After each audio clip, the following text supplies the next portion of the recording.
अस्सलाम वालेकुम स्टूडेंट्स, क्या हाल है। उम्मीद है आप सब खैरियत से होंगे। मैं हूं माजिद अली और मैं आपके लिए आज से लेके आ रहा हूं एक नया यूट्यूब चैनल जिसका नाम है केमिस्ट्री एकेडमिया। इस चैनल पे हम 9th और 10th की जो टेक्स्ट बुक है केमिस्ट्री की उसको हम डील करेंगे।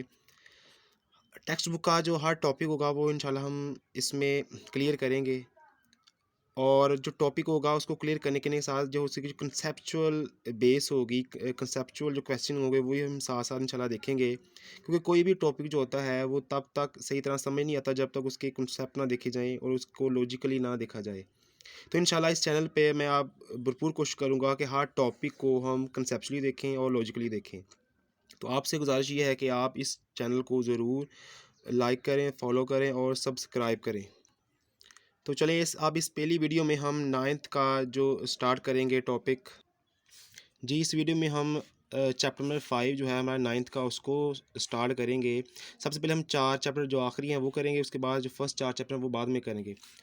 तो आइए स्टार्ट करते हैं। हमारा जो पहला लेक्चर होगा वो होगा चैप्टर 5 का, जिसका नाम है फिज़िकल स्टेट ऑफ मैटर। जी, फिज़िकल स्टेट्स ऑफ मैटर। अगर हम वर्ड बाय वर्ड इसकी मीनिंग चेक करें तो फिज़िकल का मतलब होता है तबई या कुदरती, और स्टेट मीन हालत। मैटर तो आप जानते हैं, मैटर मादा होता है। तो सबसे पहले हम इसकी मैटर के बारे में देखते हैं कि मैटर क्या होता है। Matter anything that has mass and occupies some space, कि कोई भी चीज़ जो मैस रखती हो, जिसका कोई ना कोई मैस हो, वज़न हो, और वो कोई ना कोई जगह घेरती हो, उसे हम मैटर कहते हैं। ये हम छोटी क्लासेस से पढ़ते आ रहे हैं, तो इसमें कोई मुश्किल नहीं है। तो सबसे पहले हम देखते हैं कि मैटर की जो फिज़िकल स्टेट होती हैं वो कितनी होती हैं। अगर देखा जाए तो मैटर की 4 फिज़िकल स्टेट होती हैं। नंबर 1 गैस, लिक्विड, सॉलिड और प्लाज्मा। हमारा जो सिलेबस है इसमें जो पहली 3 स्टेट हैं हम उसको देखेंगे, जो चौथी स्टेट है उसको हम इस सिलेबस में नहीं देखेंगे। तो चलिए सबसे पहले हम चैप्टर शुरू करने से पहले आपको बताता चलूँ कि इस चैप्टर को हम 3 हिस्सों में डिवाइड करेंगे। पहला हिस्सा इसका वो गैस के बारे में होगा, जिसमें हम गैस स्टेट होगी उसको डिस्कस करेंगे। सेकंड जो हमारा पार्ट होगा इस चैप्टर का, उसमें हम लिक्विड के बारे में डिस्कस करेंगे। और जो हमारा थर्ड पार्ट होगा उसमें हम सॉलिड के बारे में डिस्कस करेंगे कि सॉलिड कौन सी स्टेट है और इसमें क्या क्या पाया जाता है। चैप्टर स्टार्ट करने से पहले मैं आपको इस तीनों स्टेट का कंपैरिजन बताना चाहता हूँ कि का क्या कंपैरिजन हो सकता है। कंपैरिजन करने से क्या होगा कि हम समझना आसान हो जाएगा हमारे लिए। सबसे पहले हम देखते हैं इनका कि जो गैसेस स्टेट होती है उसमें they have no definite shape and volume. Gases का कोई डेफिनेट शेप नहीं होती और ना ही उनका कोई डेफिनेट वॉल्यूम होता है, क्योंकि उनको जिस मर्ज़ी बर्तन में डाल दें कोई ख़ास शेप नहीं है। इसके बरक्स देखें लिक्विड में, तो they do not have definite shape but they has definite volume. Liquid में अगर हम देखें तो उनकी शेप तो डेफिनेट कोई नहीं होती, लेकिन उनका वॉल्यूम डेफिनेट होता है। अब ये क्यों होता है हम आगे जाके देखेंगे। अभी तीसरे नंबर पे है सॉलिड। सॉलिड की जो डेफिनेट शेप भी होती है और उनका डेफिनेट वॉल्यूम भी होता है। तो इनके दरमियान पहला कंपैरिजन है कि उनकी शेप और वॉल्यूम। गैसेस की डेफिनेट शेप नहीं होती, ना ही उनका डेफिनेट वॉल्यूम होता है। लिक्विड की डेफिनेट शेप होती नहीं है और उनका डेफिनेट वॉल्यूम होता है। लेकिन जो सॉलिड होते हैं उनका वॉल्यूम भी डेफिनेट होता है और ख़ास होता है, और उनकी शेप भी ख़ास होती है। अब इसकी वजह क्या है शेप और वॉल्यूम डेफिनेट ना होने की गैसेस की? तो वो इनकी वीक इंटरमॉलिक्यूलर फोर्स है। जी, मॉलिक्यूल फोर्स इनके दरमियान बहुत वीक होती है, जिसकी वजह से मॉलिक्यूल दूर दूर होते हैं, मॉलिक्यूल एक दूसरे के करीब नहीं होते। जब मॉलिक्यूल दूर दूर होंगे तो उनकी ख़ास शेप नहीं होगी। मिसाल के तौर पर अगर देखें यहाँ, तो एक मॉलिक्यूल यहाँ है, दूसरा मॉलिक्यूल यहाँ है, तो मॉलिक्यूल एक दूसरे से काफ़ी फासले पर वाक़ हैं। तो जब मॉलिक्यूल फासले पर वाक़ होंगे उनके दरमियान इंटर मॉलिक्यूलर फोर्स जो होगी, एक मॉलिक्यूल की दूसरे मॉलिक्यूल के दरमियान जो फोर्स होगी इसे हम कहते हैं इंटर मॉलिक्यूलर फोर्स। यानी एक मॉलिक्यूल दूसरे मॉलिक्यूल को जो अपनी तरफ अट्रैक्ट करता है, कशिश करता है, तो इस फोर्स का नाम है इंटर मॉलिक्यूलर फोर्स। गैसेस के अंदर ये फोर्स बहुत वीक होती है। वजह क्या है? क्योंकि मॉलिक्यूल्स बहुत दूर दूर होते हैं। गैसेस के अंदर मॉलिक्यूल बहुत दूर दूर होते हैं, इसलिए इनके दरमियान इंटर मॉलिक्यूलर फोर्स बहुत वीक होती है। जब इंटर मॉलिक्यूलर फोर्स बहुत वीक होगी तो इनकी शेप डेफिनेट नहीं होगी। मॉलिक्यूल्स दूर दूर चले जाएंगे, उनकी ख़ास शेप नहीं बनेगी। इस तरह उनका वॉल्यूम भी कोई डेफिनेट नहीं होगा, क्योंकि जिस बर्तन में हम डालेंगे इसको, मसलन हम इसको अगर ये हमारे पास कोई बर्तन है, सपोज़ करें इसमें हम डालते हैं कोई गैस, तो जो बर्तन की शेप होगी वही हमारी गैस की शेप हो जाएगी। इस तरह अगर हम किसी और बर्तन में, किसी और बड़े बर्तन में बंद करते हैं गैस को, तो जो इस बर्तन की शेप होगी वही गैस की हमारी शेप होगी। वजह क्या है? क्योंकि मालिक्यूल्स आज़ाद हैं, एक दूसरे से दूर दूर हैं, तो आपने एक दूसरे को एडजस्ट कर लेते हैं बर्तन की शेप के लिहाज से, उनके दरमियान इंटरमॉलिक्यूलर फोर्स ना होने के बराबर है। लेकिन अगर दूसरी तरफ देखा जाए तो लिक्विड के अंदर जो फोर्स ऑफ अट्रैक्शन होती है, इंटरमॉलिक्यूलर फोर्स होती है, वो थोड़ी ज़्यादा होती है एज़ कम्पेयर टू गैसेस। यानी उनके दरमियान इंटरमॉलिक्यूलर फोर्स थोड़ी स्ट्रॉन्ग होती है गैसेस की निस्बत, तो इसलिए उनके दरमियान जो फासला होता है वो भी कम होता है, क्योंकि मालिक्यूल्स एक दूसरे को अपनी तरफ अट्रैक्ट करते हैं। तो जब मालिक्यूल एक दूसरे को अपनी तरफ अट्रैक्ट करेंगे तो मालिक्यूल्स करीब करीब आ जाएंगे, उनके दरमियान फासला कम हो जाएगा और उनकी वॉल्यूम डेफिनेट हो जाएगा। शेप उनकी डेफिनेट नहीं रहेगी, लेकिन उनका वॉल्यूम क्या हो जाएगा? डेफिनेट हो जाएगा। जी हाँ, बिल्कुल। गैसेस की जगह आप लिक्विड को भी जिस मर्ज़ी बर्तन में डाल दें, आप उसको एक गिलास में डाल दें, जिस जिस मर्ज़ी बर्तन में डाल दें, मसलन वाटर है हमारे पास, वाटर को जिस मर्ज़ी बर्तन में डाल दें, जो बर्तन की शेप होगी वही हमारे वाटर की शेप होगी। तो इसलिए इनकी ख़ास शेप नहीं होती, लेकिन इनका वॉल्यूम ख़ास होता है। तो ये डिपेंड करता है इंटरमॉलिक्यूलर फोर्स पर। जितनी इंटरमॉलिक्यूलर फोर्स ज़्यादा स्ट्रॉन्ग होगी, उतना उसका स्पेसिफिक मास होता जाएगा, उसका वॉल्यूम भी स्पेसिफिक होता जाएगा। जैसा कि हम अगर सॉलिड में देखें, तो सॉलिड में जो शेप होती है वो स्पेसिफिक होती है, उनका वॉल्यूम भी स्पेसिफिक होता है। वजह ये होती है कि उनके दरमियान इंटरमॉलिक्यूलर फोर्स क्या होती है? बहुत स्ट्रॉन्ग होती है, वेरी स्ट्रॉन्ग होती है। जब इंटरमॉलिक्यूलर फोर्स स्ट्रॉन्ग होगी तो मॉलिक्यूल्स क्या होंगे? करीब करीब आ जाएंगे, उनके दरमियान फासला बिल्कुल नहीं होगा, बिल्कुल पैक हो जाएंगे। जब मालिक्यूल्स बिल्कुल एक दूसरे के साथ पैक हो जाएंगे, उनके दरमियान डिस्टेंस कोई नहीं होगा, तो उनकी ख़ास शेप बन जाएगी। इस तरह कोई भी सॉलिड चीज़ ले लें, मसलन आप ग्लास ले लें, आप चेयर ले लें, तो हाँ, उनका एक स्पेसिफिक शेप होती है, उनका स्पेसिफिक वॉल्यूम होता है। तो उनकी वजह क्या है? इस वेरी स्ट्रॉन्ग इंटरमॉलिक्यूलर फोर्स। तो आइए, आपने इनका कंपैरिजन देखा तीनों का, गैस का, लिक्विड का और सॉलिड का। इस कंपैरिजन की बेस पर हम इस चैप्टर को क्लियर करेंगे। अब इसमें, इस पूरे चैप्टर में यही मेन बातें हैं जो कि समझने वाली हैं। अगर हम इनको गौर से समझ लेंगे तो हमारी जो अगला चीज़ें होंगी समझना उनके लिए आसान हो जाएगा। अब आपने ये बातें याद रखनी है कि गैसेस में जो इंटरमॉलिक्यूलर फोर्स होती है वो बहुत वीक होती है, उनके दरमियान फासला बहुत ज़्यादा है मॉलिक्यूल के दरमियान। और लिक्विड के अंदर इंटरमॉलिक्यूलर फोर्स थोड़ी ज़्यादा स्ट्रॉन्ग होती है गैसेस की निस्बत, और उनके दरमियान इंटरमॉलिक्यूलर फोर्स ज़्यादा होने की थोड़ी ज़्यादा होने की वजह से फासला कम हो जाता है मॉलिक्यूल के दरमियान। और जो सोलर स्टेट है उसमें तो इंटरमॉलिक्यूलर फोर्स बहुत स्ट्रॉन्ग होती है और उनके मॉलिक्यूल के दरमियान फासला इसलिए बहुत कम हो जाता है। चलिए, अब वन बाय वन करके इंशाल्लाह हम इसको स्टार्ट करते हैं। हमारा जो पहला पार्ट है वो होगा गैसीय स्टेट के बारे में। हम अब इसमें डिस्कस करेंगे गैसीय स्टेट क्या होती है। सबसे पहले हम आप इसकी देखते हैं टिपिकल प्रॉपर्टीज़, कि उसकी जो ख़ास प्रॉपर्टीज़ हैं वो कौन कौन सी हैं गैसीय स्टेट की। तो सबसे पहले आती है जी डिफ्यूजन। डिफ्यूजन क्या होती है? Spontaneous mixing up of molecules by random and collision to form homogeneous mixture. Spontaneous का मतलब होता है खुद ब खुद। अगर हम इसकी वर्ड बाय वर्ड मीनिंग देखें तो स्पॉन्टेनियस का मतलब होता है खुद ब खुद, मिक्सिंग का मतलब होता है हल हो जाना, मिक्स हो जाना, मॉलिक्यूल्स का आपस में मिक्स हो जाना बाय रैंडम मोशन, बेतरतीब हरकत। रैंडम मोशन मींस बेतरतीब हरकत। एंड कोलिजन, कोलिजन टकराव कहते हैं। तो मॉलिक्यूल्स का रैंडम मोशन के ज़रिए एक दूसरे से साथ टकराने के बाद यकजान हो जाना, होमोजीनियस मिक्सचर बना लेना, इसे कहते हैं डिफ्यूजन। मसलन हमारे पास एक बर्तन है, उसके अंदर हमने कोई गैस बंद की हुई है। मसलन सपोज़ करें हमारे पास H2 गैस है। एक हमारे पास और बर्तन है उसके साथ ही, उसके अंदर हमने गैस बंद की हुई है O2। दोनों के दरमियान में एक रुकावट है, एक तरफ हाइड्रोजन गैस है, दूसरी तरफ ऑक्सीजन गैस है। अगर हम इस रुकावट को हटा दें, यानी अगर हम ये रुकावट हटा दें, इस तरह करें कि दरमियान से ये रुकावट हट जाए, होगा क्या कि ये दोनों गैसेस होंगी, ये मिक्सअप हो जाएंगी। ये गैस इधर चली जाएगी, ये गैस इधर चली जाएगी, तो गैस आपस में मिक्स हो जाएगी। मतलब ये सपोज़ करें ऑक्सीजन का मालिक्यूल है और ये हाइड्रोजन का मालिक्यूल है। ये ऑक्सीजन का, फिर हाइड्रोजन का, ये ऑक्सीजन का, फिर हाइड्रोजन का, ये ऑक्सीजन का, फिर हाइड्रोजन का। तो ये आपस में बिल्कुल मिक्सअप हो जाएंगी। तो इनका आपस में मिक्स हो जाना, इसे कहते हैं डिफ्यूजन। कि मालिक्यूल्स एक तरफ से दूसरी तरफ जा रहे हैं ड्यू टू रैंडम मोशन। क्योंकि मालिक्यूल्स आज़ाद होते हैं, आपको अभी मैंने बताया है गैसेस के जो मालिक्यूल होते हैं उनके वो आज़ाद होते हैं, उनके अंदर जो एक एनर्जी पाई जाती है उसका नाम है काइनेटिक एनर्जी।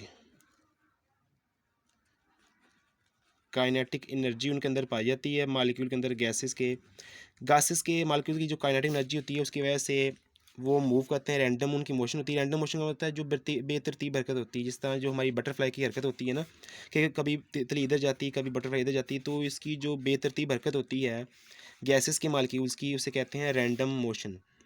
तो गैसेस के मालिक्यूल रैंडमली मूव करते हैं, एक दूसरे के साथ टकराते हैं, कोलिजन होती है उनके दरमियान। कोलिजन में टकराना, जब ज़ाहिर बात जब मूव करेंगे उनके दरमियान कोलिजन होगी, तो जब मालिक्यूल आपस में टकराएंगे तो वो यकजान हो जाएंगे, होमोजीनियस हो जाएंगे, मतलब हाइड्रोजन ऑक्सीजन आपस में मिक्स होकर इस तरह का मिक्सर बन जाएगा होमोजीनियस। तो मालिक्यूल्स का इस तरह आपस में मिलना, इसे कहते हैं डिफ्यूजन। और ये खुद ब खुद हो रहा है, स्पॉन्टेनियस हो रहा है, ऐसा नहीं है कि हम इसको मजबूर कर रहे हैं, ये खुद ब खुद होता है, नेचुरली है, इसलिए इसे कहते हैं स्पॉन्टेनियस, और ये डिफ्यूजन होती है। अब जो डिफ्यूजन होती है ये डिपेंड करती है मालिक्यूल के मैस पर और साइज़ पर। ज़ाहिर बात है जो छोटे मालिक्यूल होंगे वो उनका मैस कम होगा, वो जल्दी मूव करेंगे, और जो मालिक्यूल बड़े साइज़ के होंगे जिनका मैस भी ज़्यादा होगा और उनकी मूवमेंट क्या होगी, स्लो होगी। अगर हम देखें यहाँ क्वेश्चन बनता है कंसेप्चुअल के H2 diffuse 4 time faster than oxygen, कि अगर हम देखें तो हाइड्रोजन जो होती है उसकी जो स्पीड है मूव करने की, डिफ्यूज करने की, वो 4 गुना ज़्यादा होती है, 4 टाइम, इन 4 गुना ज़्यादा होती है डिफ्यूज करने की स्पीड हाइड्रोजन गैस की एज़ कम्पेयर टू ऑक्सीजन। तो इसकी वजह यही होती है कि जो लाइटर गैसेस होती हैं ना, लाइटर मीन हल्की मैस वाली गैस गैस होती है ना, उनकी जो स्पीड होती है डिफ्यूज़ करने की वो ज़्यादा होती है as compare to heavier. Heavier वो गैसेस जिनका मैस ज़्यादा होता है, मसलन ऑक्सीजन है ना, इसका मैस ज़्यादा है, हाइड्रोजन है इसका मैस कम होता है, तो हाइड्रोजन का मैस कम होने की वजह से ये जल्दी डिफ्यूज़ करती है ऑक्सीजन की निस्बत। मसलन अगर हम एक मिसाल है छोटी सी, कि अगर एक ऐसा बंदा जिसका वज़न बहुत कम होता है वो भाग रहा हो, और एक ऐसा बंदा जिसका वज़न बहुत ज़्यादा होता है वो भाग रहा हो, तो जल्दी कौन भागेगा? ज़ाहिर बात है जिसका वज़न कम होगा वही जल्दी भागेगा, जिसका वज़न ज़्यादा होगा वो जल्दी नहीं भाग सकेगा। तो इसी तरह का यहाँ कंसेप्ट है कि हाइड्रोजन ये है, इसका वज़न भी कम होता है, और ये साइज़ में भी छोटी होती है, इसलिए ये जल्दी डिफ्यूज़ कर जाती है ऑक्सीजन की निस्बत। ऑक्सीजन का वज़न भी ज़्यादा होता है और उसका मालिक्यूल का साइज़ भी बड़ा होता है, इसलिए ये कम जल्दी डिफ्यूज़ नहीं करती। तो इस तरह हमारा ये सवाल कंसेप्चुअल यहाँ हो गया कि H2 diffuse 4 time faster than oxygen why. तो इसका जवाब है यही है कि lighter gases diffuse rapidly than heavier, कि हाइड्रोजन गैस का मैस कम होता है, लाइटर होती है ऑक्सीजन की निस्बत, इसलिए ये जल्दी डिफ्यूज़ करती है। नेक्स्ट हमारी प्रॉपर्टी है जी अफ्यूजन। अफ्यूजन क्या होता है? अफ्यूजन और डिफ्यूजन में स्लाइड सा डिफरेंस है, तो हम देखते हैं escaping of gas molecules through a tiny hole, यानी गैस के मालिक्यूल्स का एक छोटे से सुराख, टीनी होल, टीनी मीन छोटा सा, होल मीन सुराख, छोटे से सुराख में से गैस के मालिक्यूल्स का बाहर निकलना, इसे इसे कहते हैं अफ्यूजन। मिसाल के तौर पर हमारे पास एक बर्तन है, बस ये हमारे पास एक बर्तन है, इसमें छोटा सा सुराख छोड़ देते हैं ये वाला, तो हमने सपोज करो अंदर कोई गैस ली हुई है, H2 गैस ली है या कोई भी गैस ली हुई है, तो गैस के जो मालिक्यूल्स होंगे वो इस तरह होंगे। तो गैस के जो मालिक्यूल जब बाहर निकलेंगे इस छोटे से सुराख के ज़रिए, आप देखें अंदर जो गैस के मालिक्यूल्स की कंसनट्रेशन वो है हाई, हाई कंसनट्रेशन है, हाई कंसनट्रेशन है, लेकिन जो बाहर जो कंसनट्रेशन है वो है लो है। बाहर एयर में कंसंट्रेशन लो है, लेकिन जो अंदर कंटेनर के वो कंसंट्रेशन हाई है। तो मालिक्यूल्स का हाई कंसंट्रेशन से लो कंसंट्रेशन के तरफ जाना थ्रू आ टीनी होल, यानी कि किसी भी गैस के मालिक्यूल्स का हायर कंसंट्रेशन से लोअर कंसंट्रेशन की तरफ जाना एक छोटे से सुराख के ज़रिए, इसे कहते हैं अफ्यूजन। तो अफ्यूजन में भी यही बात है कि lighter gases अफ्यूज faster than heavier gases. वही बात आती है कि जो लाइटर गैसेस होती हैं जिनका मैस हल्का होता है वो जल्दी अफ्यूज हो जाती हैं एज़ कम्पेयर टू हैवियर, के मसलन ऑक्सीजन हाइड्रोजन ही है, हमारी हाइड्रोजन जो जल्दी अफ्यूज़ हो जाएगी, बाहर निकल जाएगी, एज़ कम्पेयर टू ऑक्सीजन। अब वही बात आती है कि हाइड्रोजन का मास कम होता है, हल्की होती है, ये जल्दी डिफ्यूज़ हो जाएगी, और जो ऑक्सीजन होती है इसका मास ज़्यादा होता है, ये भारी होती है, ये जल्दी डिफ्यूज़ नहीं होगी। इस तरह हमारी अब तीसरी प्रॉपर्टी है गैसेस की, वो है प्रेशर। प्रेशर क्या होता है? Pressure is force exerted per unit area, कि किसी भी यूनिट एरिया पर जो फोर्स अमल कर रही होती है, जो फोर्स लग रही होती है, उसे हम कहते हैं प्रेशर। तो प्रेशर का फार्मूला क्या होगा? P is equal to F over F, mean force, A mean area. तो इसका यूनिट अगर हम निकाल लें तो हमें पता होता है कि फोर्स का यूनिट होता है न्यूटन, और एरिया यूनिट होता है मीटर स्क्वायर। अब मीटर स्क्वायर होगा इसका यूनिट, तो जब स्क्वायर इसको हम ऊपर लेके जाएंगे तो क्या बनेगा? एन मीटर पर स्क्वायर हो जाएगा। तो इस तरह प्रेशर का यूनिट क्या होता है? न्यूटन मीटर पर स्क्वायर। इसका यूनिट पास्कल भी होता है। तो इसका ये दोनों यूनिट हैं, ये इसका ऐसा यूनिट है, ये इसका वैसे यूनिट है दूसरा इसका। अब देखते हैं कि जो प्रेशर होता है हम इसको कैसे मेजर, इसके लिए कौन कौन से हम इंस्ट्रूमेंट यूज़ करते हैं हम इसको मेजर करने के लिए। तो प्रेशर को मेजर करने के लिए इसके जो दो आलात हैं वो है, पहला है बैरोमीटर, दूसरा है मोनोमीटर। बैरोमीटर जो होता है इंस्ट्रूमेंट, इसको हम यूज़ करते हैं एटमॉस्फेरिक प्रेशर मेजर करने के लिए, कि हमारा जो एटमॉस्फेरिक प्रेशर है उसको मेजर करने के लिए हम यूज़ करते हैं आला, उसे कहते हैं बैरोमीटर। और जो आला होता है लेबॉर्ट्री के अंदर प्रेशर मेजर करने के लिए, क्योंकि लेबॉर्ट्री के अंदर जब हम प्रैक्टिकल कर रहे होते हैं, कोई एक्सपेरिमेंट कर रहे होते हैं, तो हमें वहाँ प्रेशर को मेंटेन करना होता है। प्रेशर को मेंटेन करने के लिए हम वो प्रेशर को मेजर करने के लिए हम जो आला इस्तेमाल करते हैं उसका नाम है मानोमीटर। तो ये आपने फ़र्क याद रखना है, एटमॉस्फेरिक प्रेशर मेजर करने के लिए बैरोमीटर आला इस्तेमाल करते हैं, और जो लेबॉर्ट्री के अंदर जो हम प्रेशर मेजर करते हैं उसके लिए जो आला हम इस्तेमाल करते हैं, इंस्ट्रूमेंट इस्तेमाल करते हैं, उसका नाम है मानोमीटर। आगे हमारा आ रहा है जी standard atmospheric pressure. Standard atmospheric pressure क्या होता है कि the pressure exerted by a mercury column of 760 millimetre height at sea level, कि आपका जो मर्करी कॉलम होता है वो सतह समंदर पर जो 60 मिलीमीटर हाइट का मर्करी कॉलम होता है, वो सतह समंदर पर जो प्रेशर एक्सर्ट करता है उसे कहते हैं हम स्टैंडर्ड एटमॉस्फेरिक प्रेशर। तो ये हमारा हमने स्टैंडर्ड लिया होता है, मरकरी का कॉलम होता है, उसकी जो हाइट होती है उसके अंदर, कॉलम के अंदर जो हमने मरकरी की हाइट रखी होती है वो 707 मिलीमीटर रखी होती है, इसको हम स्टैंडर्ड मानकर हम प्रेशर को लेते हैं। इसके डिफरेंट यूनिट होते हैं, मतलब 1 ATM जो होता है वो 707 मिलीमीटर ऑफ मरकरी के बराबर होता है, और ये जो 760 टोर के बराबर होता है, क्योंकि हमारा जो 1 मिलीमीटर मरकरी होता है वो 1 टोर के बराबर होता है। इस तरह ये हमारे जो अगले यूनिट हम देखें न्यूटन पर स्क्वायर में, तो वो 10 13 25 न्यूटन मीटर स्क्वायर के बराबर होता है, और ये जो यूनिट होता है ये 10 13 25 पास्कल के बराबर होता है। तो ये डिफरेंट यूनिट में हम एटमॉस्फेरिक प्रेशर लेते हैं। तो ये सारे यहाँ लिखे हुए हैं, देख लेने आपने। हमारी अगली जो चौथी प्रॉपर्टी है गैसेस की, वो है compressibility. Gases are highly compressible due to empty spaces between molecules. अब आपको मैंने पहले बताया है कि गैसेस के मालिक्यूल के दरमियान फासला बहुत ज़्यादा होता है, एक मालिक्यूल यहाँ एक मालिक्यूल यहाँ। तो जब हम इसको कंप्रेस करते हैं, दबाते हैं, तो मालिक्यूल एक दूसरे के करीब करीब आ जाते हैं, करीब करीब आ जाते हैं। तो इसका मतलब होता है गैसेस जो होती हैं वो कंप्रेसिबल होती है। वजह क्या है? वजह यही है कि उनके मालिक्यूल के दरमियान फासला ज़्यादा होता है, इसलिए वो हाईली कंप्रेसिबल है।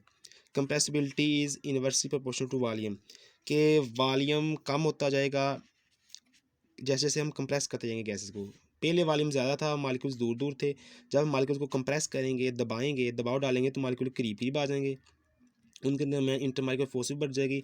जब इंटर मालिक्यूल फोर्स बढ़ेगी तो उनका वॉल्यूम कम हो जाएगा। तो यहाँ सवाल बनता है गैसेस आर कंप्रेसिबल वाई, तो इसका जवाब यही है gases are compressible because they have empty spaces between them, क्योंकि इनके दरमियान खाली जगह काफ़ी होती हैं, मालिक्यूल के दरमियान फासला बहुत ज़्यादा होता है। जब हम उनको दबाते हैं, उनके दरमियान उनको प्रेस करते हैं, तो वो करीब करीब आ जाते हैं, तो इसलिए वो कंप्रेसिबल होती हैं। हमारी पांचवी प्रॉपर्टी है गैसेस की, वो है मोबिलिटी। मोबिलिटी का मतलब होता है मूव करना, हरकत करना। तो चूँकि गैस के मालिक्यूल्स आपको मैंने पहले बताया आज़ाद होते हैं, दे आर इंडिपेंडेंट होते हैं, ठीक है ना। आज़ाद होते हैं, एक दूसरे से दूर दूर फासले पर होते हैं, मालिक्यूल्स के दरमियान फासला काफ़ी ज़्यादा होता है, इनके दरमियान इंटर मालिक्यूल फोर्स जो होती है वो बहुत वीक होती है, वीक इंटर मालिक्यूल फोर्स होती है। तो इसकी वजह से वो मालिक्यूल आज़ाद होते हैं, मालिक्यूल अपनी मर्ज़ी से कभी इधर मूव करते हैं, कभी इधर मूव करते हैं। तो इसे कहते हैं मोबिलिटी, कि मालिक्यूल्स का मूव करना, रैंडम मूव करना, कभी इधर कभी उधर, तो इसे कहते हैं मोबिलिटी। अब ये मोबिलिटी किस वजह से होती है? ये काइनेटिक एनर्जी की वजह से है। मालिक्यूल्स के अंदर काइनेटिक एनर्जी होती है। हमें पढ़ा हुआ है कि काइनेटिक एनर्जी क्या होती है, the energy due to motion of a body. Body की जो मोशन की वजह से जो एनर्जी होती है उसे कहते हैं मोबिलिटी। तो गैसेस के मालिक्यूल चूँकि मूव करते हैं उनके अंदर एनर्जी होती है, काइनेटिक एनर्जी। इस प्रॉपर्टी का नाम है मोबिलिटी। मालिक्यूल्स आज़ाद होते हैं, एक दूसरे से फासले पर होते हैं, उनके अंदर काइनेटिक एनर्जी भी होती है, इस वजह से वो उनके अंदर ये प्रॉपर्टी पाई जाती है मोबिलिटी की। हाँ जी, हमारी आखिरी प्रॉपर्टी है डेंसिटी ऑफ गैसेस। डेंसिटी का मतलब है गाढ़ापन। अगर इसका उर्दू में अगर हम बाय वर्ड मीनिंग करें तो गाढ़ापन। डेंसिटी का अगर हम फार्मूला चेक करें तो वो होता है mass over volume, mass divide by volume, इसे डेंसिटी हम कहते हैं। तो यहाँ अगर हम देखें क्वेश्चन बनते हैं कि gases have low density than liquids and solid, कि आपकी जो गैसेस होती हैं इनकी डेंसिटी लो होती है as compare to liquid and solid. इसकी वजह क्या है कि आपको अभी भी बताया है कि गैस का जो मैस होता है वो कम होता है, लाइट मैस होता है इनका, और इनका वॉल्यूम ज़्यादा होता है। ठीक है, जब मैस ज़्यादा नहीं होगा, कम होगा, वॉल्यूम ज़्यादा होगा, तो उसका जवाब जो ऑटोमेटिकली वो कम आएगा। आपने मैथ जी आपने मैथ का एक रूल देखा होगा कि अगर नोमिनेटर में अगर वैल्यू बड़ी आ जाए, मसलन अगर नोमिनेटर में वैल्यू 5 आती है और डिनोमिनेटर में वैल्यू अगर बड़ी आती है, तो इससे क्या होगा कि हमारा जो जवाब आएगा वो छोटा आएगा। कि अगर डिनोमिनेटर में वैल्यू बड़ी होगी, नोमिनेटर में वैल्यू छोटी आएगी, इसका क्या होगा कि जवाब हमारा क्या आएगा, स्मॉल आएगा। ठीक है ना, इसका जवाब कितना आएगा, 0.5 आ जाएगा। लेकिन अगर अगर नोमिनेटर में वैल्यू बड़ी आ जाती है और डिनोमिनेटर में वैल्यू छोटी आती है, तो इसका जवाब क्या आएगा, बड़ा आएगा, लार्ज आएगा। तो अगर इसी रूल को हम यहाँ अप्लाई करें तो अगर मैस कम होगा वॉल्यूम ज़्यादा होगा, जो कि गैस का होता है, गैस का मैस कम होता है, वॉल्यूम ज़्यादा होता है।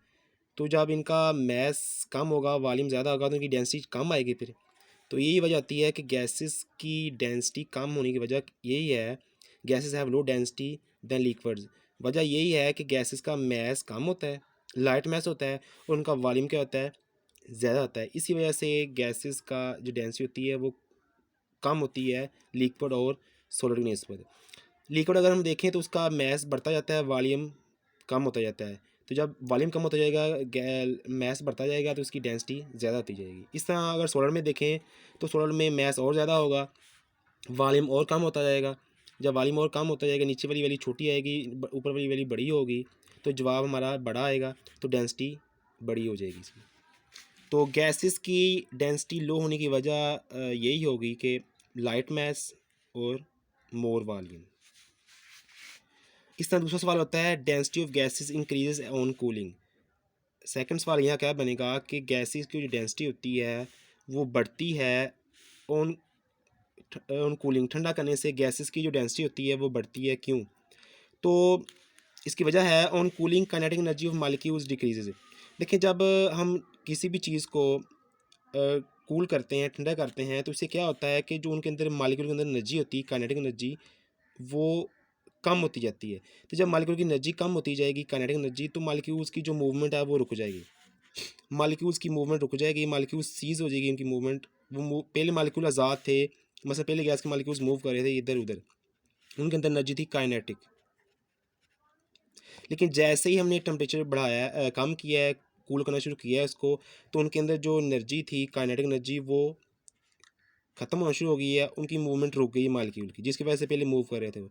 जब मालिक्यूल की मूवमेंट रुक जाएगी तो इससे क्या होगा, मालिक्यूल पहले दूर दूर थे, आप करीब करीब आ गए हैं। पहले इनका वॉल्यूम इतना ज़्यादा था, अब वॉल्यूम इनका कम हो गया है। तो जब वॉल्यूम कम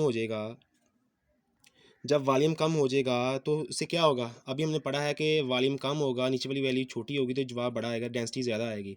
तो जब वॉल्यूम कम हो जाएगा तो डेंसिटी हमारी क्या आ जाएगी, ज़्यादा आ जाएगी। तो यही वजह होती है density of gases increase, gases की डेंसिटी बढ़ जाती है ऑन कूलिंग, ठंडा करने से। गैसेस को अगर हम कूल करें तो इनकी डेंसिटी बढ़ जाती है। तो बढ़ने की वजह यही होती है कि गैसेस के मालिक्यूल के अंदर जो काइनेटिक एनर्जी होती है वो कम हो जाती है ठंडा करने से। जब हम उनको कूल करते हैं तो कूल करने से उनकी मालिक्यूल्स की एनर्जी कम हो जाती है, काइनेटिक एनर्जी। तो जब मालिक्यूल्स की काइनेटिक एनर्जी कम हो जाएगी तो उनकी जो मूवमेंट होती है मालिक्यूल्स की, वो डिक्रीज़ हो जाएगी। तो जब मालिक्यूल की मूवमेंट डिक्रीज़ हो जाएगी तो वो करीब करीब आ जाएंगे। करीब करीब आने से क्या होगा, उनका वॉल्यूम कम हो जाएगा। वॉल्यूम क्या हो जाएगा उनका, कम हो जाएगा, लो हो जाएगा वॉल्यूम उनका। वॉल्यूम कम हो जाएगा, जब वॉल्यूम कम हो जाएगा तो नीचे वाली वैल्यू छोटी हो गई, नीचे वाली छोटी होगी तो डेंसिटी क्या हमारे पास आ जाएगी, ज़्यादा आ जाएगी। ठीक हो गया। अगर हम देखें मतलब density of oxygen gas, gas की जो ऑक्सीजन गैस की डेंसिटी होती है वो 1.4 ग्राम पर डी एम क्यूब होती है 20 डिग्री सेंटीग्रेड पर। अगर हम 20 डिग्री सेंटीग्रेड पर देखें तो गैसेस के जो मालिक्यूल्स के होते हैं उनकी डेंसिटी होती है 1.4 D M cube. Oxygen gas की जो डेंसिटी है 1.4 ग्राम पर डी एम क्यूब है 20 डिग्री सेंटीग्रेड पर। और अगर हम ऑक्सीजन गैस की डेंसिटी ज़ीरो पर चेक करें, यानी टेम्परेचर हमने चेंज किया है, पहले हमने रखा 20, फिर ज़ीरो, 20 पे 1.4 ग्राम पर डी एम क्यूब थी और ज़ीरो पे 1.5, मतलब बढ़ गई है 0.1 ग्राम पर डी एम क्यूब। इसकी डेंसिटी गैस ऑक्सीजन की बढ़ गई है। तो वजह यही हुई है कि जैसे हमने टेम्परेचर कम किया है तो उनकी एनर्जी कम हो गई गैस मालिक्यूल्स की। काइनेटिक एनर्जी कम होने से क्या होगा कि मालिक्यूल्स की मूवमेंट रुक गई है, उनका वॉल्यूम पहले ज़्यादा था अब कम हो गया है। जब वॉल्यूम कम हुआ है तो मालिक्यूल्स की डेंसिटी ऑटोमेटिकली, गैस की डेंसिटी ऑटोमेटिकली क्या हो जाएगी, कम हो जाएगी। जी कैसा लगा आपको लेक्चर, अपना फीडबैक ज़रूर दीजिएगा। इंशाल्लाह मैं इस तरह कोशिश करता रहूँगा कि आपको इस तरह के जो क्वेश्चन है लॉजिकल और कंसेप्चुअल वो निकाल के आपको इसके बारे में बताता रहूँ। इंशाल्लाह मुझे इसका ज़रूर रिस्पॉन्स देगा। Good bye, thanks.